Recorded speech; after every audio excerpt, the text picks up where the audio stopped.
Hello guys, இங்க ஒருத்தன் தன்னோட மனைவிய ஆசையா ஊஞ்சல்ல ஆட்டி விடுற மாதிரி ஆட்டி விட்டுட்டு அப்படியே கீழே தள்ளி சாவடிச்சுட்டு டாட்டா பாபாய் சொல்லிட்டு போயிடுறான். அங்க பாத்தீங்கன்னா ஒரு பயங்கரமான காட்டுக்குள்ள உள்ள முதலைங்க கிட்ட அந்த மனைவி மாட்டிக்கிட்டாங்க. அதை பார்த்த மனைவி எந்திரிச்சு அலறி ஓட ஆரம்பிச்சிட்டாங்க. அப்படியே மெதுவா ஒரு மரத்துல ஏறி ஒரு கிளையில நைஸா உட்காரவும் ஆரம்பிச்சிட்டாங்க. வந்த முதலைங்க எல்லாமே நமக்கு இன்னைக்கு அதிர்ஷ்டம் இல்லடா அப்படின்னு சொல்லி வந்த வழியே திரும்ப போயிடுச்சுங்க. அப்பாடா ஒரு வழியா தப்பிச்சிட்டோம் அப்படின்னு சொல்லி நைஸா மேல பார்த்தா, ஐயோ இது என்னடா கொடுமை அப்படின்னு சொல்லி அங்க ஒரு பாம்பு உட்காந்துருக்கு. அதை பார்த்து அந்த அம்மா மயங்கி டொப்புன்னு கீழே விழுந்துருச்சு. அந்த வழியா வந்த சிங்கராஜா அதை தாங்கி பிடிச்சிட்டாரு. அது மட்டும் இல்ல, அப்படியே அந்த அம்மாவை பத்திரமா தூக்கிட்டு போய் வீட்டுக்கும் கொண்டுட்டு போய் சேஃபா வச்சுக்கிட்டாரு. இந்த பக்கம் பாத்தீங்கன்னா அந்த அம்மாவோட புருஷன் வேறொருத்தியோட லூட்டி அடிச்சுக்கிட்டு இருக்கான். நல்லா ஜாலியா ஊரும் சுத்துறான்.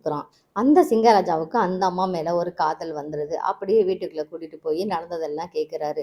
அதை கேட்டதும் அந்த சிங்கராஜாவுக்கு மனசு மாறிடுது. அவரும் லவ் பண்ண ஆரம்பிச்சிட்டாரு. இந்த பக்கம் இவங்க 2 பேரும் கார்ல வர்றாங்க. இந்த கேடிங்க 2 பேருக்கும் இதான் சரியான தண்டனை அப்படின்னு சொல்லி கீழே தள்ளி சாவடிச்சிட்டாரு. அந்த அம்மாவையும் மனசார மனைவியா ஏத்துக்கிட்டு ரொம்ப சந்தோஷமா வச்சுக்கிட்டாரு நம்ம சிங்கராஜா.